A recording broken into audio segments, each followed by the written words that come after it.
Hi hello నమస్తే welcome back to my channel it's my life. నేను మీ శ్రావణి. ఈ మధ్యకాలంలో భగవద్గీత నేను నేర్చుకుంటున్నాను.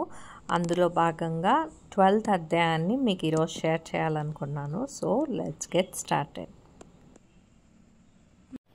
జై శ్రీకృష్ణ. నా పేరు శ్రావణి చెరుకుపల్లి. నా పిఆర్ఎన్ నంబర్ 11899013. ఓం శ్రీ పరమాత్మనే నమః. శ్రీమద్భగవద్గీత అథ ద్వాదశోऽధ్యాయः.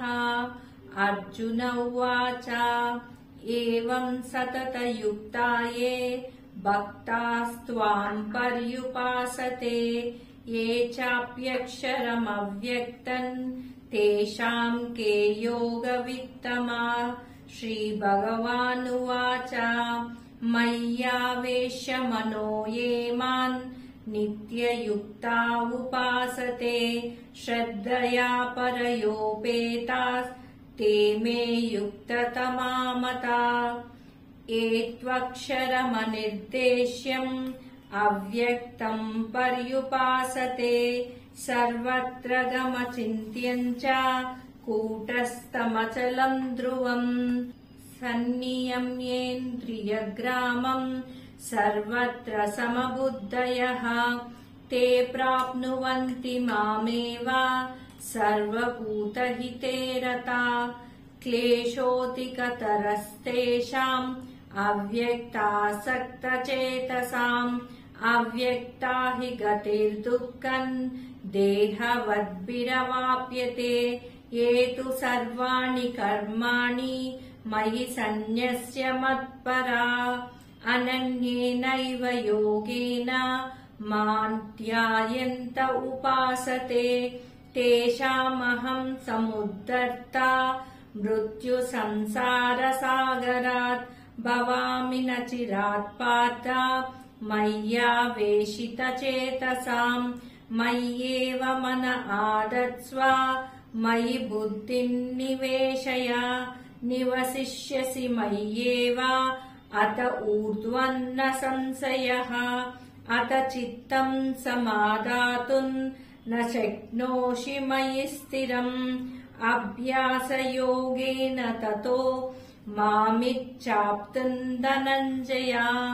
అభ్యాసేప్యసమర్థోసి మత్కర్మ పరమో భవ మదర్థమపి కర్మాణి కుర్వన్ సిద్ధిమవాప్స్యసి.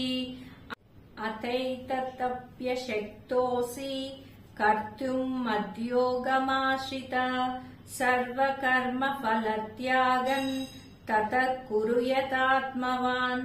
శ్రేయో హి జ్ఞానమభ్యాసాత్ జ్ఞానాధ్యానం విశిష్యతే ధ్యానాత్ కర్మ ఫలత్యాగస్ త్యాగాత్ శాంతిరనంతరం. అద్వేష్టా సర్వభూతానాం మైత్రః కరుణ ఏవ చ నిర్మమో నిరహంకారస్ సమదుఃఖ సుఖః క్షమీ. సంతుష్టః సతతం యోగి యతాత్మా దృఢనిశ్చయః మయ్యర్పితమనో బుద్ధిర్ యో మద్భక్తః స మే ప్రియః. యస్మాన్నో ద్విజతే లోకో లోకాన్నో ద్విజతే చ యః హర్షామర్షభయోద్వేగైర్ ముక్తో యః స చ మే ప్రియః. అనపేక్షः శుచిర్దక్ష ఉదాసీనో గతవ్యదః సర్వారంభ పరిత్యాగి యో మద్భక్తః స మే ప్రియః.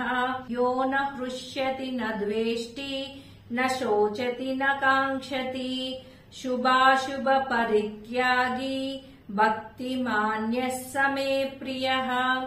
సమః శత్రౌ చ మిత్రే చ తదా మానాపమానయో శీతోష్ణ సుఖ దుఃఖేషు సమః సంగ వివర్జిత. తుల్య నిందా స్తుతిర్మౌని సంతుష్టోయేన కేనచిత్ అనికేత స్థిరమతిర్ భక్తిమాన్ మే ప్రియో నరః. ఏ తు ధర్మ్యామృతమిదై यदोक्तम् पर्युपासते श्रद्दधानमत्परमा भक्तास्तेतीव मे प्रिया।